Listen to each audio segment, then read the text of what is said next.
અંકલેશ્વરમાં બાંગ્લાદેશી મહિલાઓને ગેરકાયદેસર રીતે ભારતમાં લાવીને દેહ વેપારમાં ધકેલવાના મસમોટા કૌભાંડમાં ચોંકાવનારા નવા ખુલાસા થયા છે। ભરૂચ પોલીસ દ્વારા માનવ તસ્કરીના નેટવર્કનો પર્દાફાશ કરવામાં આવ્યા બાદ વિશેષ તપાસ ટીમ દ્વારા આ મામલે અત્યંત સઘન તપાસ ચલાવવામાં આવી રહી છે। અંકલેશ્વરમાં શરૂઆતી દરોડા દરમિયાન પોલીસે નરકાગરમાં ફસાયેલી 12 બાંગ્લાદેશી મહિલાઓને મુક્ત કરાવી હતી, જેમને સુરક્ષિત સ્થળે ખસેડીને હાલમાં તેમની કાઉન્સેલિંગ અને કાનૂની પ્રક્રિયા હાથ ધરવામાં આવી છે। આ ગંભીર ઘટના બાદ રચાયેલી એસઆઈટીની ટીમ દ્વારા છેલ્લા 2 મહિના દરમિયાન કરવામાં આવેલી ઝીણવટભરી તપાસમાં અત્યાર સુધીમાં કુલ 70 જેટલા બાંગ્લાદેશી નાગરિકોની ઓળખ કરવામાં આવી છે, જેમાં 49 મહિલાઓનો સમાવેશ થાય છે। તપાસમાં બહાર આવેલી વિગતો મુજબ આ તમામ શખ્સો કોઈપણ કાયદેસરના દસ્તાવેજો વિના ભારતીય સરહદમાં ઘૂસણખોરી કરીને પ્રવેશ્યા હતા અને તેમાંથી કેટલાક સંગઠિત માનવ તસ્કરી તેમજ અન્ય ગંભીર ગુનાહિત પ્રવૃત્તિઓમાં સક્રિય રીતે સંડોવાયેલા હતા। એસઆઈટીના વડા અને અંકલેશ્વર ડીવાયએસપી કુશલ ઓઝાએ આ અંગે માહિતી આપતા જણાવ્યું હતું કે આખા કૌભાંડના મૂળ સુધી પહોંચવા અને માનવ તસ્કરીના જાળને સંપૂર્ણપણે નાબૂદ કરવા માટે પોલીસ દ્વારા હજુ પણ વધુ દરોડા અને પૂછપરછનો દોર ચાલુ રાખવામાં આવ્યો છે અને તમામ આરોપીઓ સામે કાયદેસરની કડક કાર્યવાહી શરૂ કરી દેવામાં આવી છે।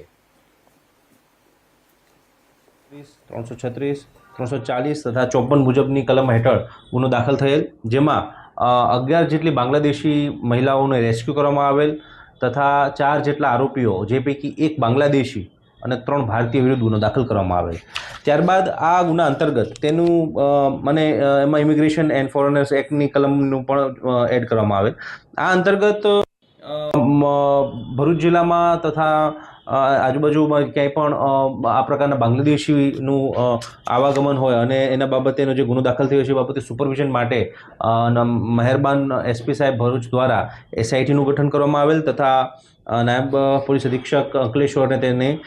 સુપરવિઝન અર્થે એસઆઈટી અધ્યક્ષ બનાવવામાં આવેલ। તે અંતર્ગત એસઆઈટીની કામગીરીના ભાગરૂપે અત્યાર સુધીમાં કુલ 70 જેટલી બાંગ્લાદેશી મહિલાઓ અને એને રેસ્ક્યુ કરવામાં આવેલ છે। 70 જેટલા લોકોને રેસ્ક્યુ કરવામાં આવેલ છે, જે પૈકી એસઆઈટી અંતર્ગત 58 જેટલા બાંગ્લાદેશી લોકોને રેસ્ક્યુ કરવામાં આવ્યા છે, જે પૈકી 49 જે છે એ મહિલાઓ જે છે અને 9 જેટલા જે છે એ પુરુષોને બાંગ્લાદેશીઓને રેસ્ક્યુ કરી અને તેમને આઈડેન્ટિફાઈ કરી અને હાલ તેમની કાયદેસરની કાર્યવાહી પણ કરવામાં આવી રહી છે। આમ ભરૂચ જિલ્લામાં બાંગ્લાદેશીઓ જે ગેરકાનૂની રીતે ભારતમાં વસવાટ કરે છે અને ગેરકાનૂની પ્રવૃત્તિ કરી રહ્યા છે અથવા કરી શકવાની સંભાવના છે, તેને